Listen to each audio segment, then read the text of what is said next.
إن الحمد لله نحمده ونستعينه ونستغفره ونعوذ بالله من شرور أنفسنا ومن سيئات أعمالنا من يهده الله فلا مضل له ومن يضلل فلا هادي له وأشهد أن لا إله إلا الله وحده لا شريك له وأشهد أن محمدا عبده ورسوله صلى الله عليه وعلى آله وسلم.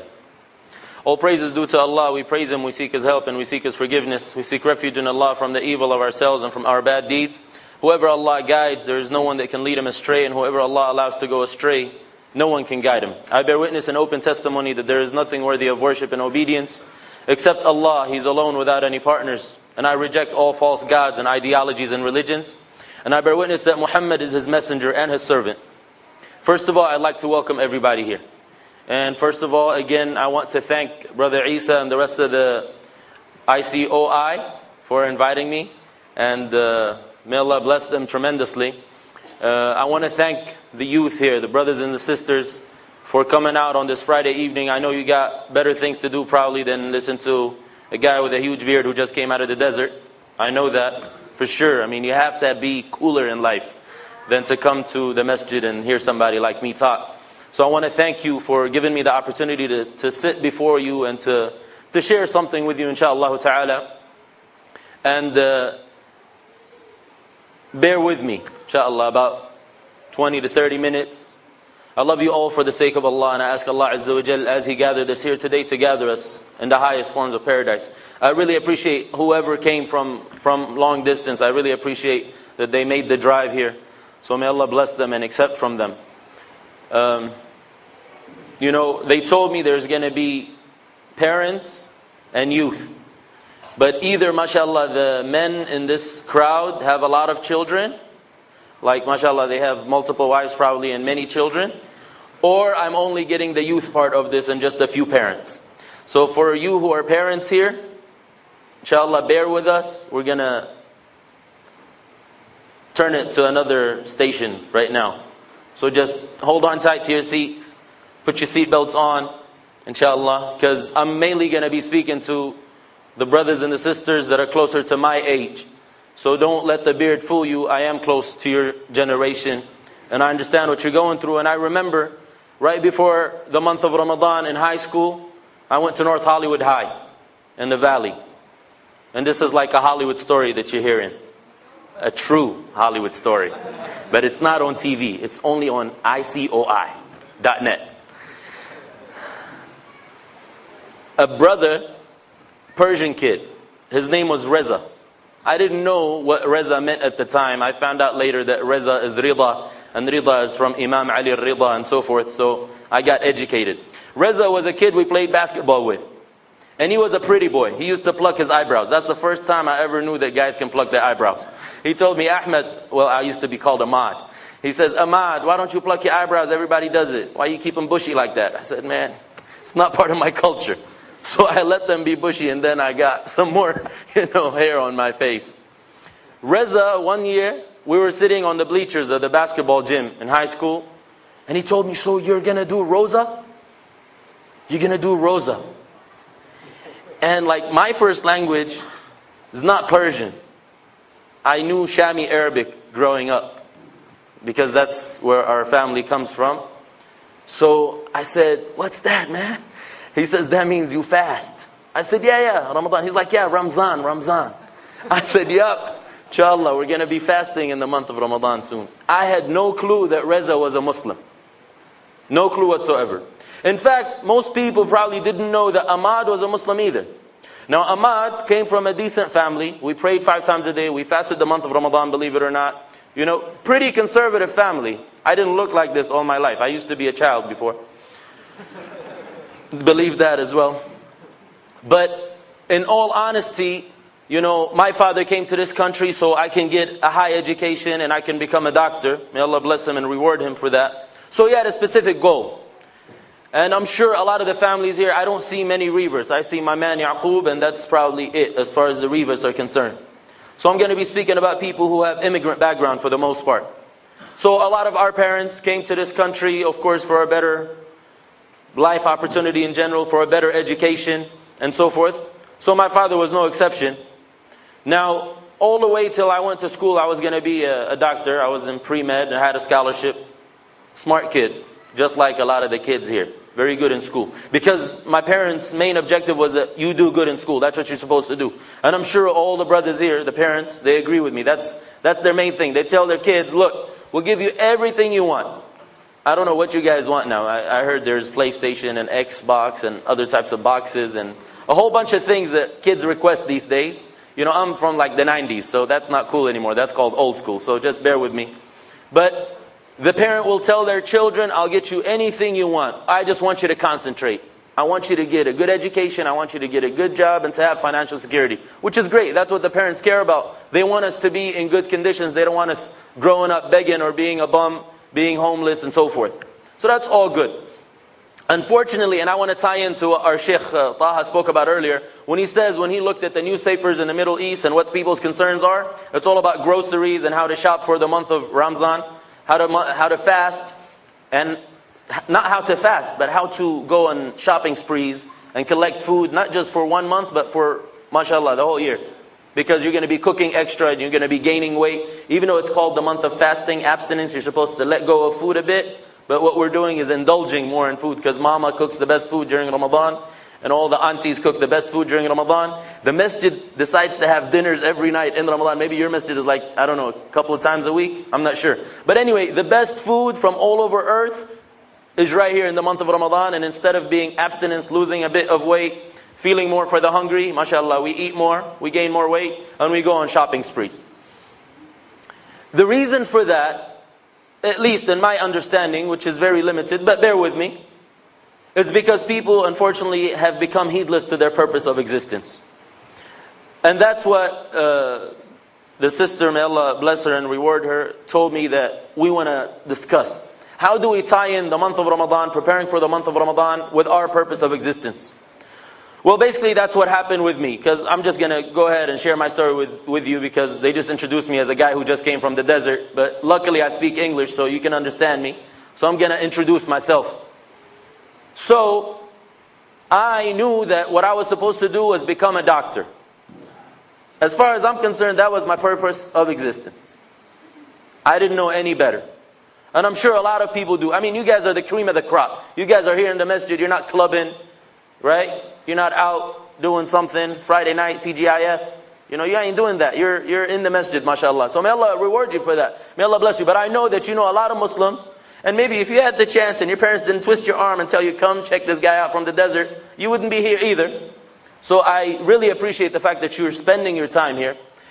The reason for that is because we really don't know. Like, why should I come to this mosque? It's really Ramadan, Salah, a lot of these things that we do, and we call ourselves Muslims and so forth, which is very good. And a lot of us come from good families, decent families. We try to do that, which is good. It's more of tradition, cultural tradition than anything else. Most of us have not had a conversion. Most of us were just born with a Muslim name. Like myself, I was born with the name Ahmad. I didn't really work hard for it. In university, I met people for the first time who actually were something else and they became Muslim. I used to hear about these guys when I was in high school.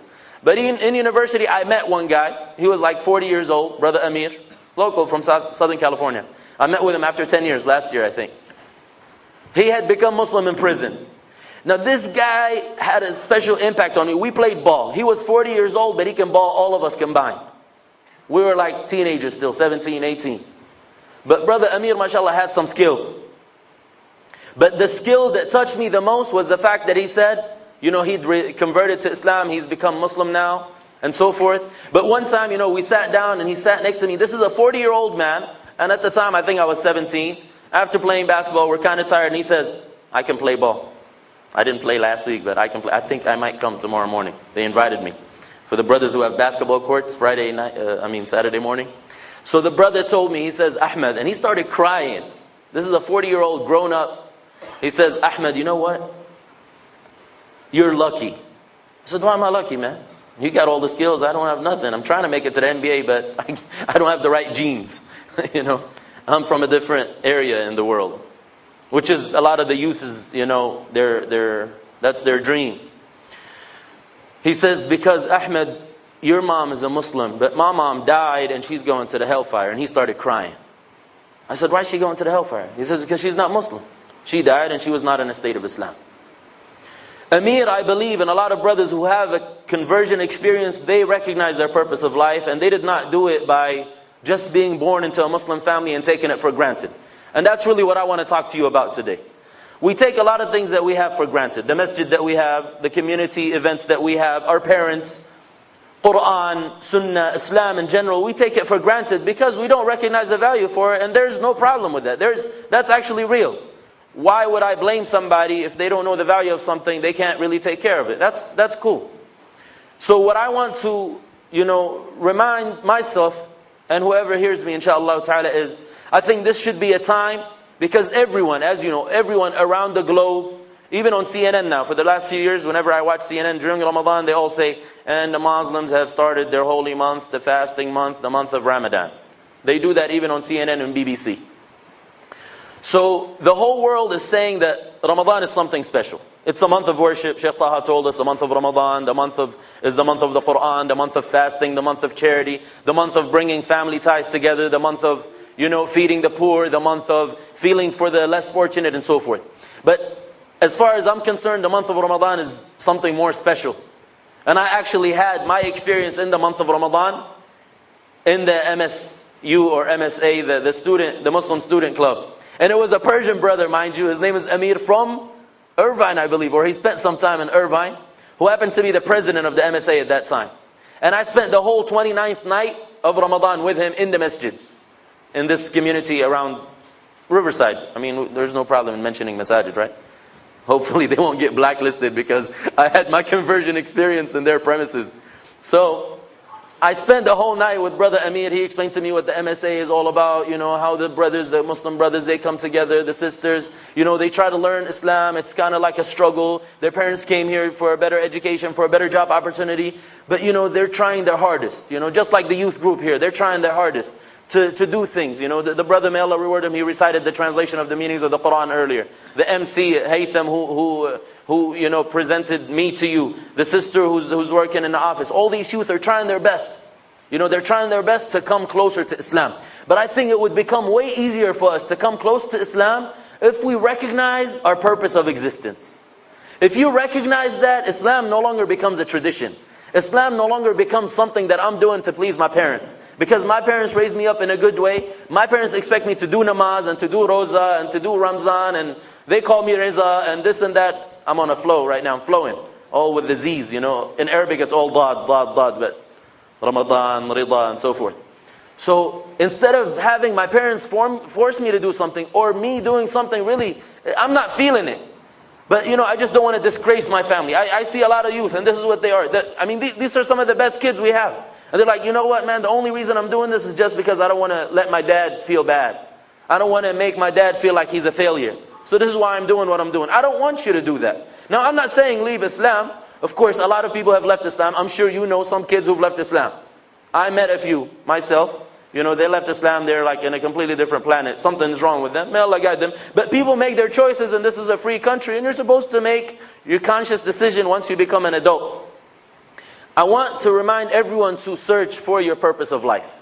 And today I'm sharing with you basically what I did. Instead of studying medicine, I went on a soul-searching path after I met with Brother Amir, who was the convert American, who became Muslim in the prison. And who told me, Ahmed, you're lucky because your mom is not going to go to the hellfire and she's not going to fry. So after that, I looked at myself and I said, okay, my name is Ahmed. I come from somewhere in the Middle East. Amir says that I'm lucky and I'm going to go to paradise just because I'm Muslim. What is this Islam all about? Is this really the truth? Or is it something that my parents gave me and I just have? And I think we all should have that type of mentality. We should all look and research and see if what we're doing is correct or not. And be convinced. Don't just blindly follow anybody. It doesn't matter who it is. The imam, the speaker, the president of the country, the masjid, what have you. Don't follow anybody blindly. It's good to be respectful, but I want you to do your own researching. And I'm guarantee you that everybody who truly researches with sincerity is going to find their purpose of existence. But you just have to be sincere and truthful in it. So I'm not putting doubts in anybody's heart. I'm just telling you, stop putting up a front and trying to imitate people and coming to the masjid on a seasonal basis. And that's what Muslims do. Alhamdulillah, I mean, Sheikh Taha mentioned, and I'm very pleased, mashallah, in Southern California, you got, Disneyland right around the corner, Six Flags, you got Hollywood where I'm from, Studio City, but you're leaving all that, not naming all the clubs that I don't know of, but you left all of that and you came here. And you come into the masjid, which means there is something good in you, alhamdulillah, and that's a blessing. So I want you to increase on that goodness that you already have. I don't want you to give up. But at the same time, I just don't want you to be pleased with your situation. Ramadan is a time to change bad habits, and we all see that. People who can't pray regularly, mashallah, in the month of Ramadan, they become saints. They're here all the time, the whole day. Brother, what you doing? Don't you have school? No, man, I took the month off. Right? Your masjid is so special. Last year, I remember, I met brothers who came from out of the state, maybe some people out of the country. I think there were a few who came out of the country to live in Irvine for 1 month so they can pray behind the reciter that we had. So may Allah bless them. People put an effort. I want you to put a smaller effort. Sheikh Taha spoke about all the extra things we can do in Ramadan, and I agree with that. But to a youth, a person who's like you and I, we're not even feeling it to begin with. Why should I be doing extra work, man? I'm just doing the bare minimum because my parents want me to do it. But I want you to know why you're doing it. I want you to recognize your purpose of existence. And Islam has that answer for you that nobody else has. Allah Azza wa Jal made it very clearly, and that's what they asked me to do as well. How can we change our relationship with the Quran? The Quran has the ability to transform individuals. That's the best miracle amongst the miracles of the Quran. Transformers, not the movie. Not the movie, not science fiction. But Quran has the ability to transform any individual, in any condition, in any place on earth, to the best. And if you want a lovely story to hear that, documented in history, read the Sahaba's history. The companions of Prophet Muhammad ﷺ. Who were they before and who were they after? I don't need to say much more than that. They were illiterate, ignorant, naked, barefooted, uneducated, in the middle of the desert where I live today, on the outskirts of civilization. People didn't care about them. They didn't even want to bug them, and they didn't want to take their land because they had no natural resources whatsoever. And people didn't depend on fossil fuels at that time, and they hadn't discovered it either. So they were nowhere to be mentioned. All of a sudden, with the Quran, the month of Ramadan is the month of the Quran. We want to go back and to transform ourselves through this book. And I'm just going to share a few verses with it that can give you that ability to transform. Because they dealt with the Quran in a special fashion, they recognized their purpose of existence, they changed their lives around, and they worshipped Allah Azza wa Jal the way He wants them to be worshipped. And that is your purpose of existence. Allah Azza wa Jal says, وَمَا خَلَقْتُ الْجِنَّ وَالْإِنسَ إِلَّا لِيَعْبُدُونَ. I've only created mankind and the spiritual world, the jinn, to worship me and obey me. That's the only reason. That's the main purpose of existence. Now you might have heard this before, and you say, da-da-da-da-da, we heard this before, man. All you preachers have to say is, this is the purpose of existence. You guys want us to pray all day long, all night long, stay in the masjid, give charity, whatever we have, give it up. Go to live in Mecca and Medina, live like you in the desert and this and that. That's not what I'm telling you to do. I'm telling you, your purpose of life is to worship Allah and to obey Him. And Allah Azza wa Jal made that very clear, so it's not like something, a mystery. It's not something that's ambiguous, that is not clear. But we just have to search for it, and then we have to be convinced about it. Now when you recognize that that's your purpose of existence, then you gear your whole life towards that, and you become like the Sahaba. And the Sahaba lived one of the verses in particular in the Quran. They lived the whole Quran, but one in particular, قُلْ إِنَّ صَلَاتِي وَنُسُكِي وَمَحْيَايَ وَمَمَاتِي لِلَّهِ رَبِّ الْعَالَمِينَ. They said, we dedicate all of our life, our prayer, our sacrifice, our life and our death, all of it to Allah, the Lord of everything, the Creator who created us and gave us everything that we have. We recognize our purpose of life, which is to dedicate everything to Him. That does not mean give up everything that you have. But what it means is that you liberate yourself from every type of servitude. And you get into the servitude of the Creator who deserves to be served. And only Him. Complete liberation, complete independence, but you're only dependent on Allah Azza wa Jal. And that's the purpose of existence. Once I recognized that, subhanAllah, it really had an influence on me, and I had a conversion experience. And some of the brothers today after khutbah, he's like, brother, did you say you were a convert? I said, yeah, I'm a convert, but I got a special story. He says, oh, like you went and came back. I said, la, I went and came back. So people might have gone, but the month of Ramadan is the time to come back. It's back to Ramadan week. Like, they have back to school and you go shopping. The Middle Eastern stores, they all have back to Ramadan stores. Back to Ramadan means everything is 50% off, maybe more off. Maybe completely off. Just come and buy things. That's all they care about. Their business. Because they're marketing and they have a marketing strategy. So likewise, let's do a back to Ramadan season for our own selves. But first of all, recognize why you have to fast the month of Ramadan. If you don't know your purpose, if you don't know where you're headed, if you don't know your goal, what's the point of people like scholars like Sheikh Taha speaking to you about all the virtues? And Prophet Muhammad said such and such, and Allah said such and such. And as far as you're concerned, you're just like any average Joe on the street who's like, you know what, that's special, but it doesn't really relate to me. I can care less. If you were to tell the non-Muslim right now, Allah says, He enjoyed fasting upon us just like He enjoyed it upon the people of the book before us in order for us to achieve taqwa. The first verse the brother translated. He's going to be like, what does that mean? What do I care? You want me to leave my food and my drink? And you want me to leave getting laid the whole day because I need to achieve taqwa? What is taqwa? And so forth. And then you get in a big debate. But the Muslim who recognizes his purpose, and the Muslim who knows why he is in existence, he recognizes that Allah Azza wa Jalla is so kind, is so merciful to His creation. He always gives them seasons to come back to Him. He gives us seasons to come back to Him because He knows in our nature, we're human beings, we're weak, we make mistakes. But every once in a while, He gives us a season. And the marketing strategy is, this is a season for you to end up in paradise. Because this life is temporary. This life is deceptive. This life is not real. This life is short. Maximum how much? 100 years? I read an article, like the oldest woman on earth, how old is she? 120, something like that, 125. Okay, let's say you're going to live that long. Unfortunately, you might have a miserable life. May Allah protect us from that. Living long might not be the best thing. But it's how you lived your life that means it all. And then your everlasting life, because we all have that. And that's what we believe in Islam, is that we will have an everlasting life. If you don't believe in that, I want you to research and to really have that belief inside of you. Because if you don't have certain beliefs, you're no longer considered a Muslim. Maybe you were never Muslim to begin with. And this is not to offend anyone. This is actually, I'm extending my arms. I'm telling you, I love you for the sake of Allah. I want you to hold my arm and we both jump in paradise. And there's nothing about me being better than you and me being guaranteed paradise just because of the way I look or because I live in the desert. I want us all to be there just like we are here today. And I want us to reminisce these days when life was tough. When you had to fast in Southern California where the girls are naked and you got to lower your gaze. And when the brothers or the men are trying to hit on the beautiful sisters and she's trying to be modest. Because this is what Islam teaches her. But what I want is we want to recognize why we do the things we do. Is it just because we had a good upbringing? Mama said, don't look at the boys. Baba said, don't look at the girls. That's the way I do my thing. That's not the reason why you do things. It's because Allah Azza wa Jal told you lower your gaze. And Allah Azza wa Jal told you keep your modesty. But you have to recognize who Allah Azza wa Jal is. And Allah is something strange to us. So seasons come where Allah is calling us to Him. But we're like, why should we go to Him? We don't even know who He is. Who is Allah? Oh yeah, Allah is God. Okay, what do you know about God? Not much, really.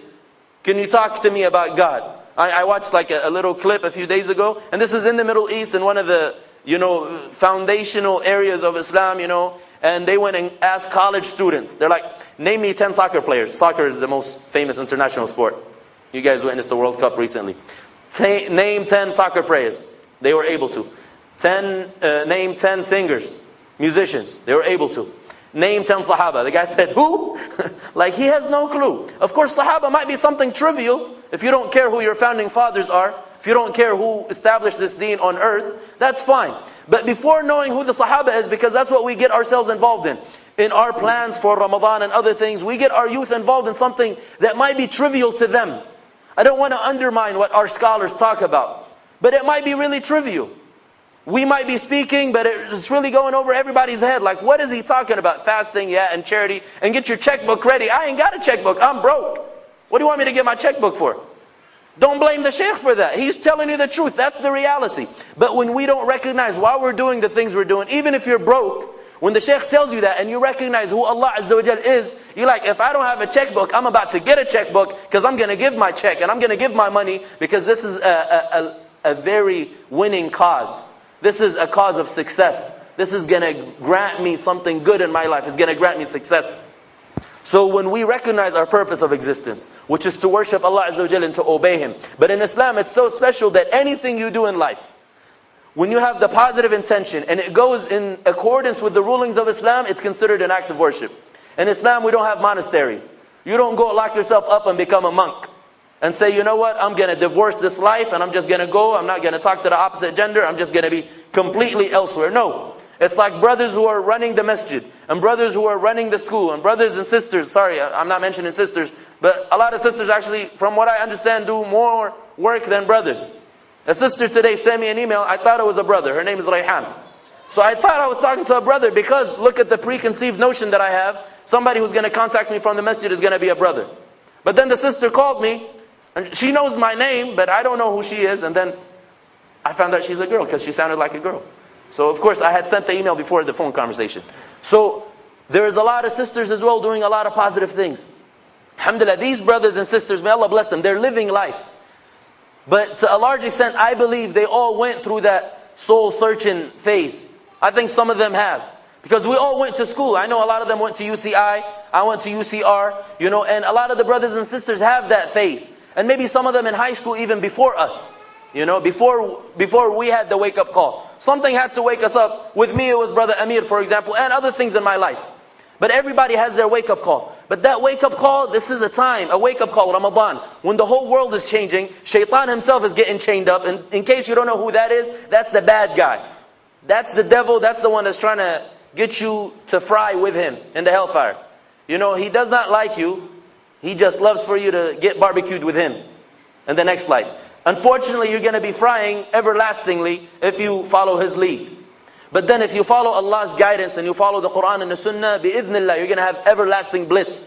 And you're going to enjoy that life to come. And then you're going to reminisce on this temporary life and you're like, wow, it was so short. And then you're going to regret and you're going to say, why did I not implement what Shaykh Taha said during Ramadan?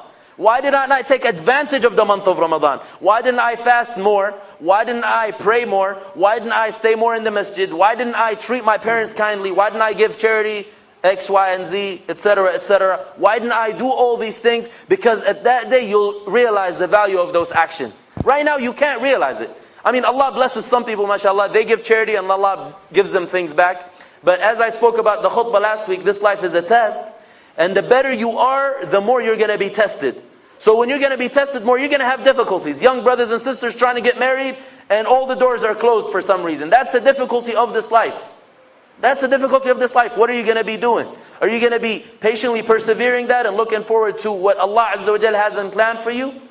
And so forth. Recognizing your purpose of life, which is to worship and obey Allah, to put His commandments. And the only way we can do that is to learn some of the basics about this way of life. So first and foremost, I want you, before anything else, before you think about fasting, and before our brother, may Allah reward him, Rayhan, tells you about all the fitness benefits of it, he knows because that's his field of expertise. That's his cup of tea, right? But a lot of us who don't work out, we're going to be like, man, what kind of benefits are there? Like one of my cousins, I read some comment, he says, time to starve to death. Ramadan. I'm going to be starving to death.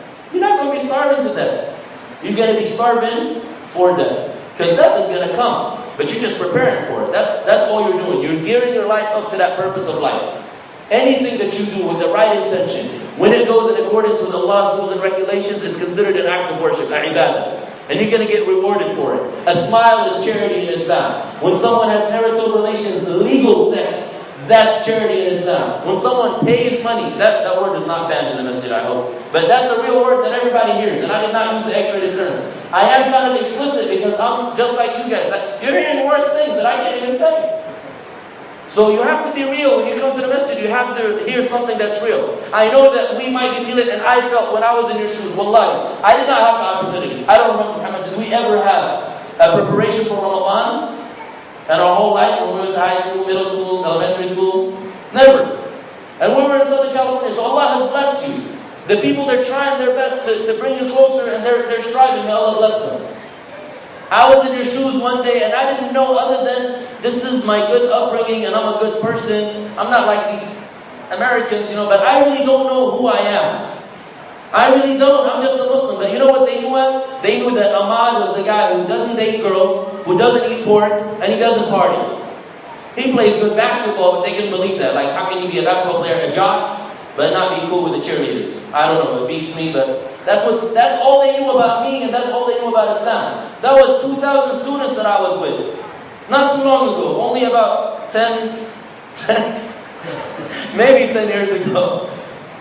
Not too long ago. But I was in your shoes and I was thinking, why am I doing what I'm doing? Why am I starving? Why am I praying 5 times a day? And I remember I used to dread it.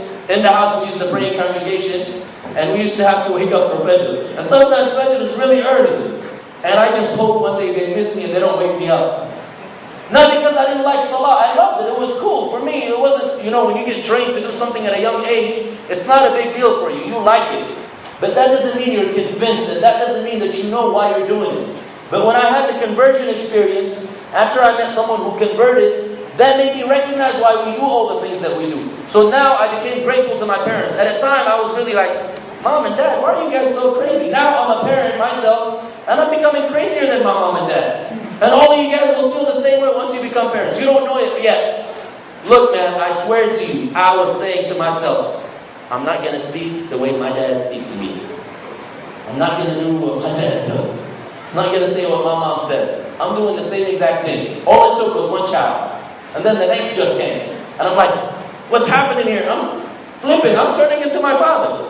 And then you recognize the value of your parents.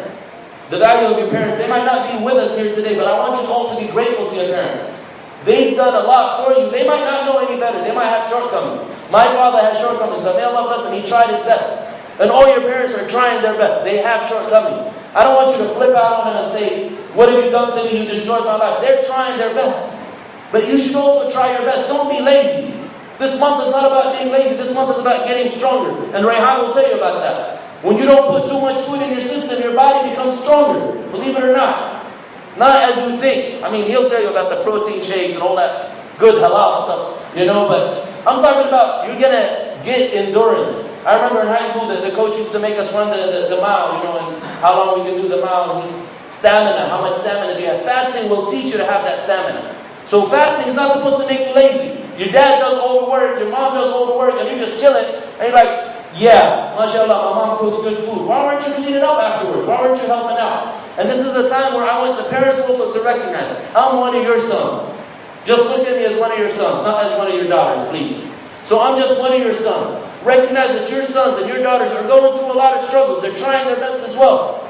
But they're having some type of identity crisis. They're in a completely foreign environment than the one that you were raised up in. I know that you were cool when you were a youth, but that was like in 19-something.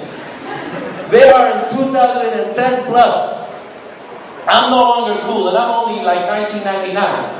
But that's like back in the days. Like, if I'm going to talk about the Quran, I'm going to say one of the bad habits that Muslims have in the month of Ramadan is to recite the Quran quickly. You know what the joke I was going to use? I'm going to be like, so don't recite Quran like tongue twister and bone thugs and harmony. But that's all in the 90s. Now I got to tell you like Eminem, I guess, and 50 Cent and those guys, and I don't know who else came on the scene after that. I'm not up to date with them. But that's the reality. So the parents, I want you to reach out to your children as well. May Allah bless you. You're sending them to the masjid, but that's not enough. You have to accompany them to the masjid. And they got to see you as a better role model. They don't want to look at you and they're like, look, Sheikh Taha just told us this on Jum'ah and my father is doing the exact opposite. Okay, my dad says go to the masjid, they teach good things, but my dad also is messed up. So we have to be good role models to our children. I'm speaking to myself because now, not only am I one of your sons, my uncles and aunties, but I'm also a father like you. And my wife is a mother like you, so I have to think about my children too. So I'm bridging the generation gap. I'm right in between. I'm getting sandwiched here between the aunties and the kids. Between the uncles and the, they say, like, I remember a commercial about a burger. It says, if it doesn't get all over the place, it doesn't belong in your face. Remember that? That was in the 90s too. So I think I'm getting all over the place. I'm just completely out of control right now. I hope Brother Isa forgives me. He gave me till 9 o'clock. What I wanted to say about the Quran is, let's spend more time with it because in it there is guidance. There is no doubt. The Shaykh told us about the guidance.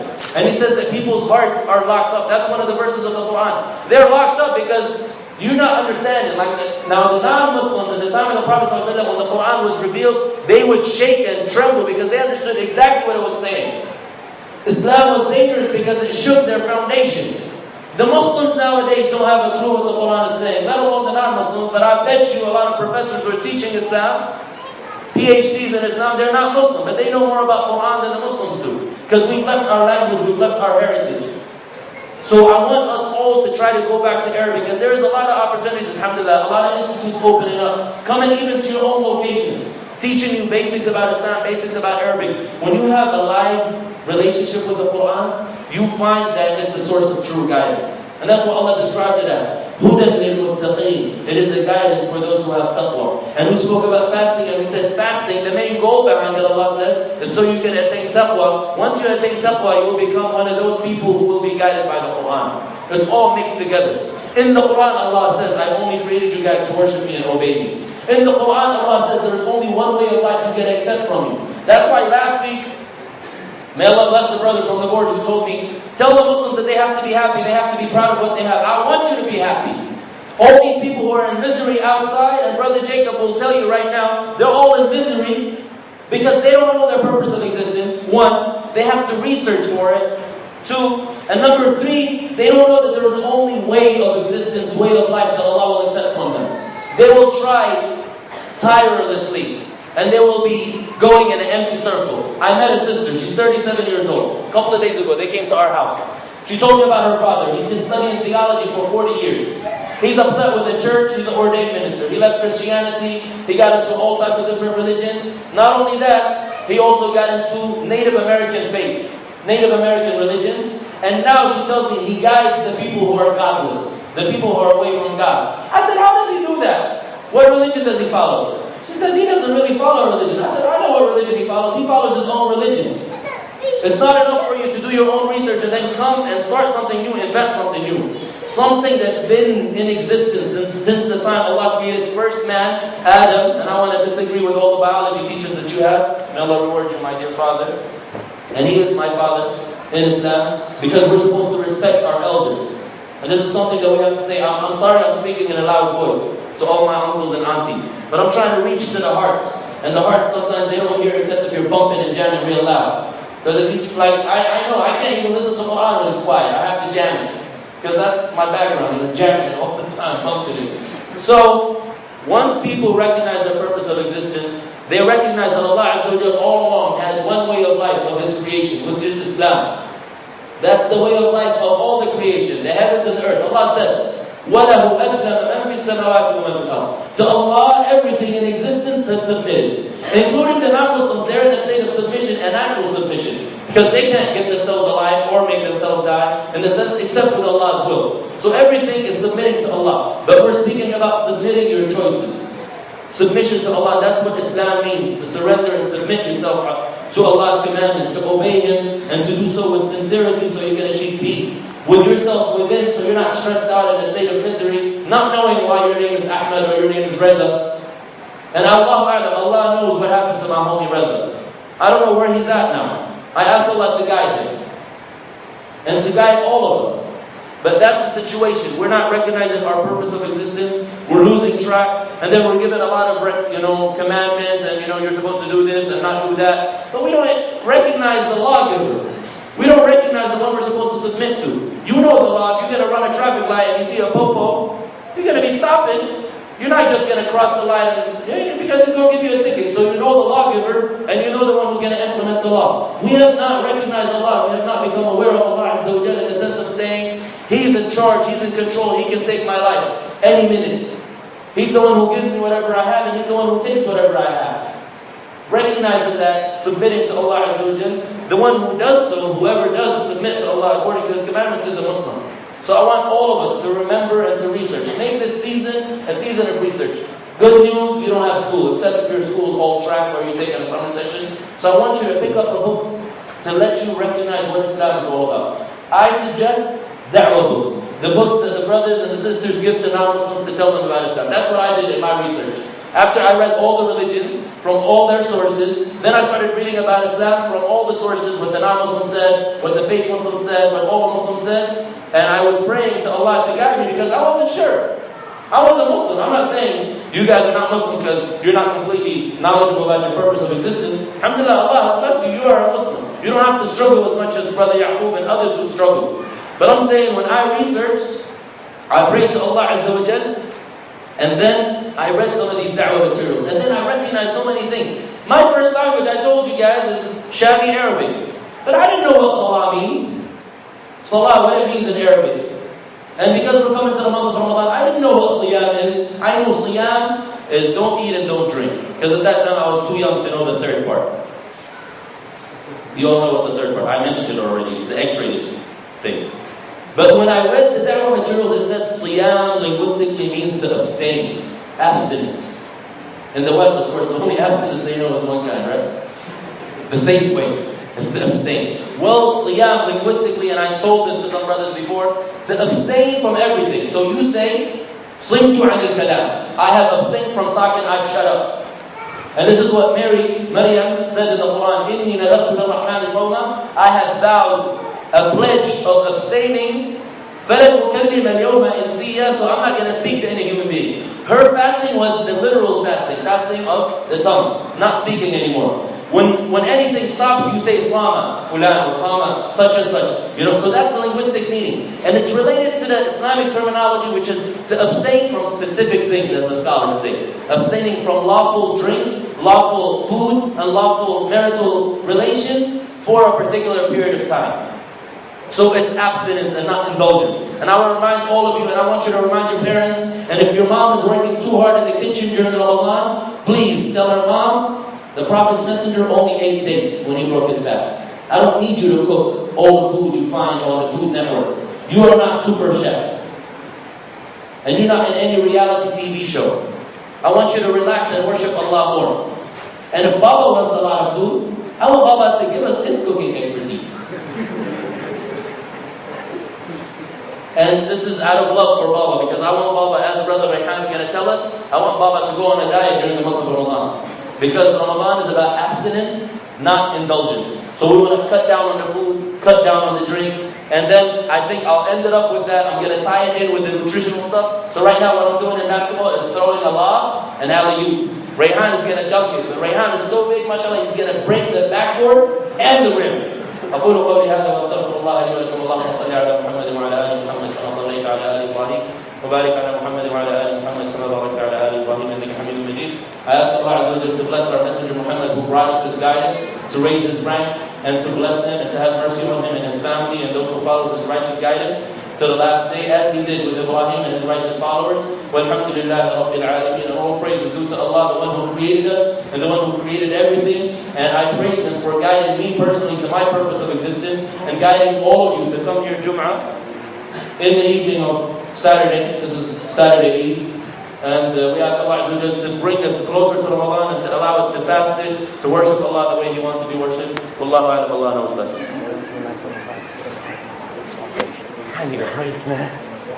He just said he wants an extension.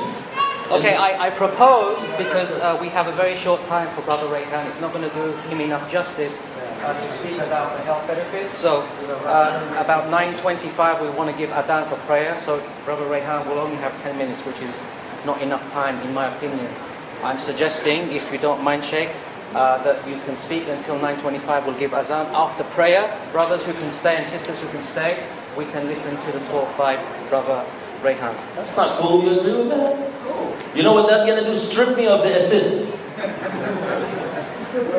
So if that's fine with you, Sheikh, I mean... Okay, it's not fine for me to keep on talking, but I want to hear some of what you have to say now. And that's why I brought you all closer. Because I might not be able to be in the later on question and answer session or what have you. So I want you to speak, inshallah, if you have anything to say, or forever hold your peace. You got a chance right now. If I forgot to mention this, I love you all for the sake of Allah. And I ask Allah to bless you all and to bring us all together and to join us in Jannatul Firdaus, in the highest of all of paradise. And we ask Him to have mercy on all of us and to guide us to know our purpose of existence and to help us to guide our neighbors and our friends and the people we live amongst to their purpose of existence. Because they're lovely people. I mean, that sister that visited us, she was convinced about Islam. She has no doubt about it. Of course, guess what? She's going to take over her father's religion, she says. So I said, that's trouble if we believe in Islam, because you're going to switch his plans. So, but alhamdulillah, she's coming along. She spoke to my wife, and hopefully before Ramadan, she'll become Muslim and she starts fasting with us, inshallah. So make dua for her. Her name is Sister Heather. She has a problem though. She said, I believe that God is the most important thing, and I only believe in one God. But she says, each one of us has God within themselves. So that's where you find out that this is a man-made religion. It doesn't have prophetic wisdom. Now the best thing about Islam is, yes, every newborn is going to be born on fitrah, as the Prophet ﷺ says. كُلُّ مَوْلُودٍ يُولَدُ عَلَى الْفِطْرَةِ. Every human being who's born onto this earth, or anywhere else, even if he was born in outer space, he's going to be born with a natural inclination to submit to his Creator. Like if somebody gives birth on an island, and then leaves the child on an island all by themselves, that child will recognize that someone created me, and I have to worship him. That's how man is, before man gets twisted in his mind. So don't believe that the first man was naked. The first man was Adam alayhi salam. Again, I'm going to reject what your biology teacher tells you. The first man was Adam, and he was clothed with clothing from paradise that Allah gave him. He did not expose his private parts.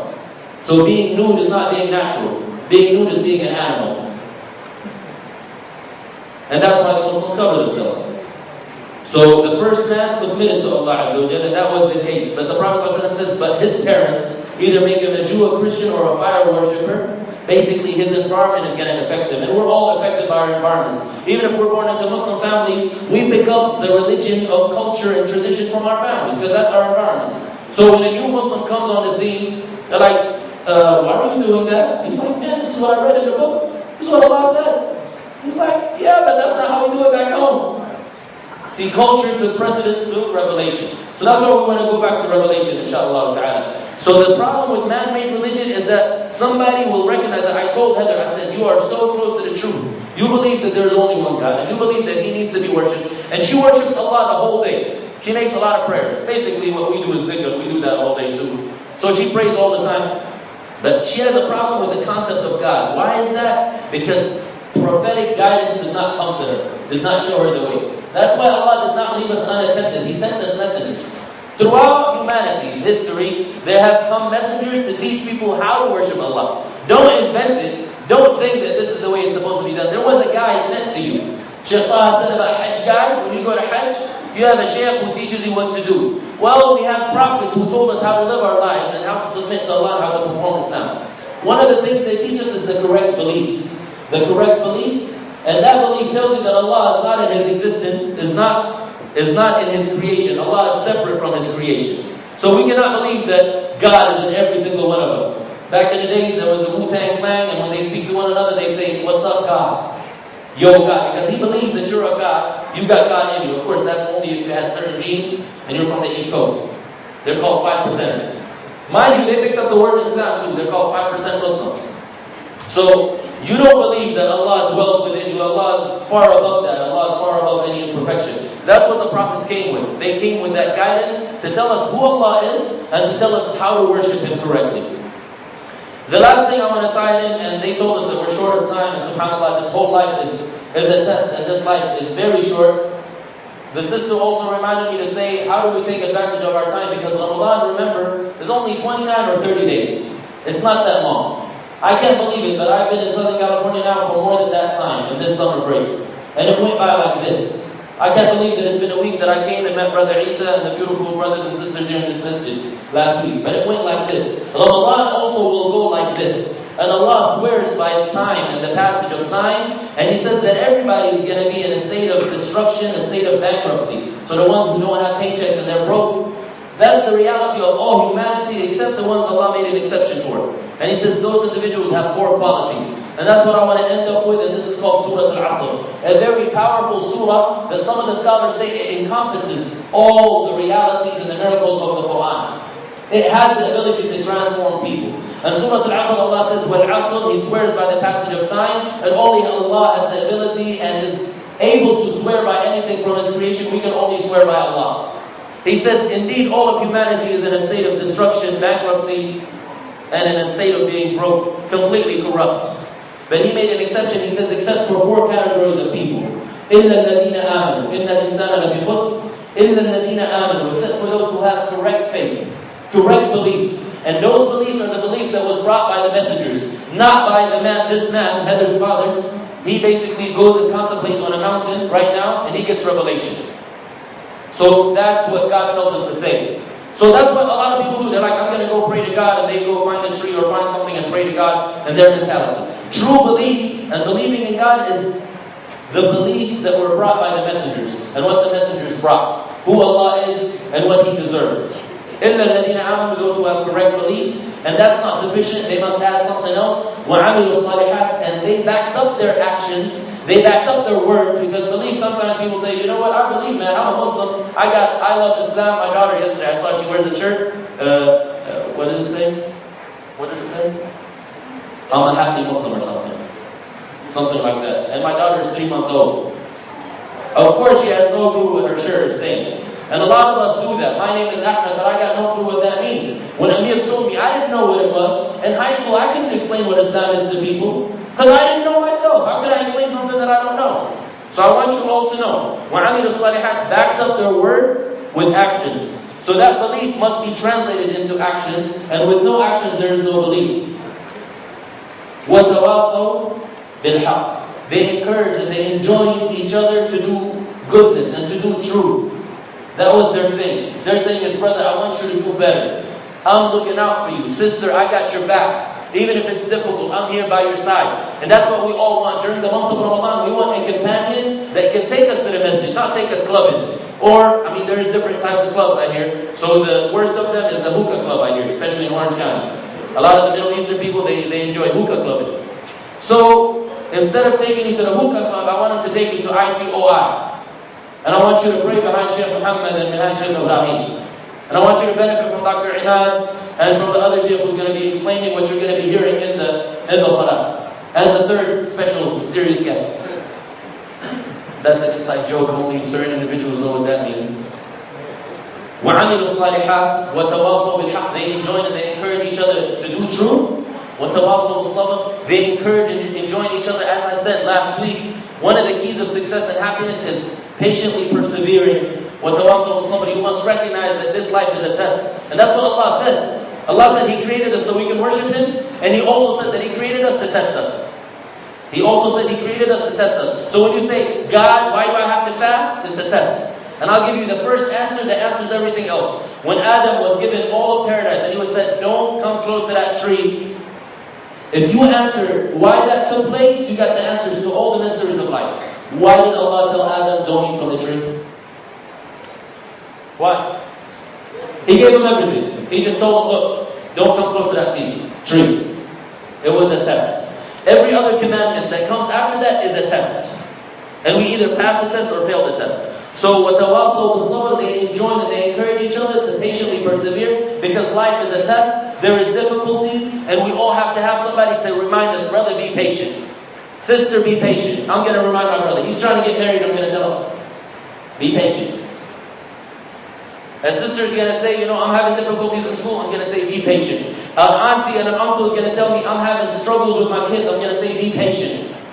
But make dua for them, pray to Allah to guide them and facilitate the means for them to be guided. So, إِلَّا الَّذِينَ آمَنُوا, except for those who have correct beliefs, وَعَمِلُوا الصَّالِحَاتِ, backed up their beliefs with righteous actions and correct actions, according to the way shown by the Messenger. وَتَوَاصَوْا بِالْحَقِّ, they encouraged each other, and they were involved in da'wah and inviting others upon truth. وَتَوَاصَوْا بِالصَّبْرِ, they encouraged each other to be patient and to persevere. And this is the month of patience. SubhanAllah, isn't Islam amazing? It all ties in with each other. Shahr Ramadan, as our Shaykh Taha said, is the month of patience. And you know how you're patient? Because you know you can eat and you can drink when nobody's watching you. But the only thing that prevents you is Allah. Because you know Allah is watching. And look at that and praise yourself for that. And say, Alhamdulillah, Allah guided me to be Muslim. To have control over my carnal desires. I don't need a trainer per se, even though it's very good to have a specialist like Brother Rayhan. But because Allah and my consciousness is there and it's reminding me, Allah is ordering you to be patient. And then, of course, Allah Azza wa Jal, with patience, He makes ease. And that's why you break your fast. And you get some of the goodies that Rayhan is going to be telling you about after Salah, inshaAllah ta'ala. I think I'm done. Wallahu a'lam. Allah knows best. Wa sallallahu wa sallam wa barak ala nabiyyina Muhammad.